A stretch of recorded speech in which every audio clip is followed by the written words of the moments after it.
नमस्कार मंडळी, RP food destination मध्ये तुमचं सहर्ष स्वागत। मस्त आपण आता रताळ्याचे काप बनवले। हा व्हिडिओ तुम्ही शेवटपर्यंत नक्की एकदा बघा। इथं आता आपण रताळं जी आहेत ती आपण अगदी स्वच्छ धुवून घेतलेत। आता आपण त्याचे बारीक बारीक काप करायचे। ते काप जे आहेत ते एकदम पातळ झाले पाहिजेत, जास्त पण जाड नकोत। तर आता आपण 3 रताळं घेतले, ती पण अगदी स्वच्छ आपण घासून अगदी स्वच्छ धुवून घेतले।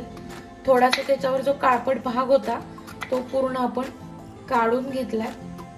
सालं काढायची नाहीये, एखाद्या वेळेस खराब जर असेल तर तुम्ही बटाट्याच्या सालीचं जे काढायचं आहे त्याने त्याचं तुम्ही ते कवर काढू शकता, काळपट जर असेल तर। नाहीतर तुम्ही आहे तशीच रताळं चिरायची आहेत, कारण ती तशीच खूप टेस्टी लागतात।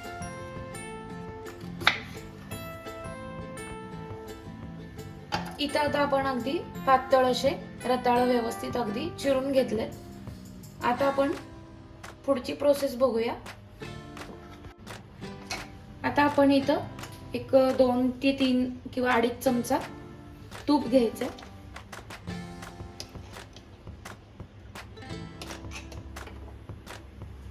आता आपण जे हे रताळ्याचे जे काप आहेत ते आपण ह्याच्यात अगदी व्यवस्थित असे फ्राय करून घ्यायचे।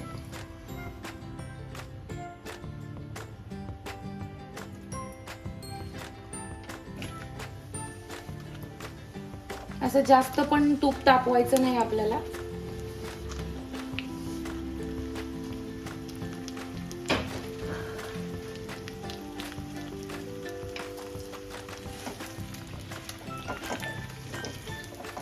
आता आपण अगदी व्यवस्थित असं तुपामध्ये परतून घ्यायचंय। आता तुपामध्ये ज्यावेळेस आपण परतत असतो तर त्याचा खूप असा वेगळा कलर होतो आणि खूप खमंग असा वास येतो याला तुपात परतल्यामुळे। तुम्हाला जर तूप वापरायचं नसेल तर तुम्ही थोडंसं तूप आणि थोडंसं तुम्ही तेल जर वापरलं तरी चालेल, पण शक्यतो ह्याला तेल वापरूच नका, कारण ते टेस्टी पण नाही लागणार एवढं। आता एक 4 ते 5 मिनिट आपल्याला अगदी व्यवस्थित असं तुपामध्ये अगदी व्यवस्थित असं भाजून घ्यायचंय। हे शिजलं पाहिजे इतकं आपल्याला थोडंसं तरी अंदाज येईलच।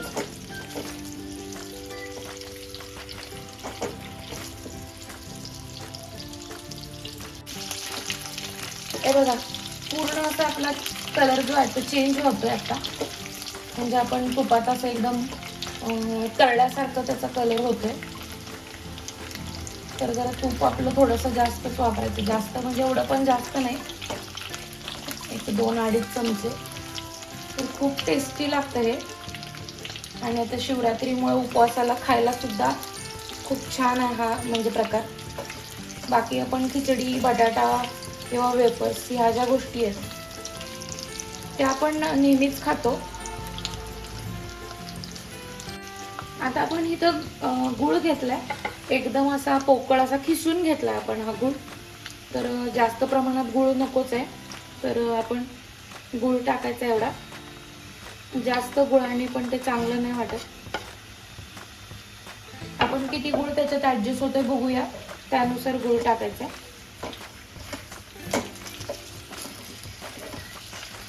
आता आपण 4 ते 5 मिनिट तुपात परतल्यानंतर आता गूळ मध्ये आपल्याला ह्याला शिजवायचं आहे अगदी व्यवस्थित असं, म्हणजे तुम्ही जसं बटाटा शिजवता तसं आपण ह्याला शिजवायचं।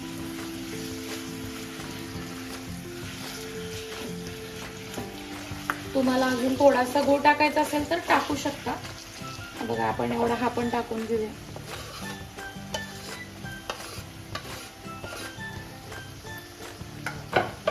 आता आपण पूर्ण हा विरघळून घ्यायचा आहे, तो आपोआप विरघळतो, पण थोडंसं आपण चमच्याने याला मिक्स करून घ्यायचं। आता आपण ह्याला एक 4-5 मिनिट तुपामध्ये अगदी व्यवस्थित असं शिजवून घ्यायचंय, म्हणजे गूळ जो आहे तो अगदी व्यवस्थित यामध्ये मुरतो। आता बघा, गूळ पातळ झालाय, आता ते व्यवस्थित अगदी असं शिजेल। आता जी वेलची पावडर टाकायची, ती आपण एक थोडा वेळ टाकू यामध्ये, लगेच नको. एक थोडीशीच आपण एक अंदाजानुसार वेलची पावडर टाकायची आहे. मी एकदम तयार जी वाली पावडर आहे ती टाकली. तुम्हाला जर बारीक करून टाकायची असेल साखरेसोबत तर तुम्ही तशी बारीक करून पण टाकू शकता, पण ते मध्ये मध्ये येतं ना वेलची, म्हणून तुम्ही शक्यतो पावडरच टाका. पावडर टाकली तर खूप छान असं त्याचा जो स्मेल आहे तो एकदम अगदी व्यवस्थित येईल त्यामध्ये. आता आपण इथं काय करायचंय, थोडंसं आपल्याला बदाम आणि काजूची पावडर करून घेतले, म्हणजे एक छोट्या किसणीवर किसून घेतले मी. अखंड काजू बदाम जर टाकले तर ते आपल्याला मध्ये मध्ये येतात, ते चांगलं नाही लागत रताळ्याच्या कापाबरोबर. तर मी याच्यामध्ये थोडीशी बदाम आणि काजू किसून घेतले, एक छोट्या किसणीवर मी अशी पावडर करून घेतले बघा त्याची. तर ते टाकायची, त्याने खूप छान अशी टेस्ट येते. आता आपण ह्याच्यावर झाकण ठेवलं तरी चालेल, पण नको, झाकण नको ठेवायला, कारण आपल्याला ते पाणी सुद्धा त्याला सुटू शकतं गुळाला. तर आपण ह्याला असं शिजवून घेऊ, बघू आपलं हे शिजलंय का. अजून एक थोडा वेळ लागेल, 2-3 मिनिटं शिजायला.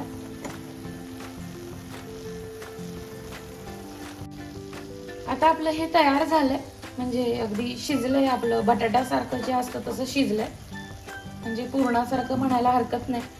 पण पूर्ण आपण त्या स्लाइस अशा पूर्ण असं कुस्करून वगैरे नाही करायचं, त्या अख्ख्या स्लाइस राहतात तशाच. व्हिडिओ आवडला असेल तर लाईक, शेअर अँड सबस्क्राईब करा.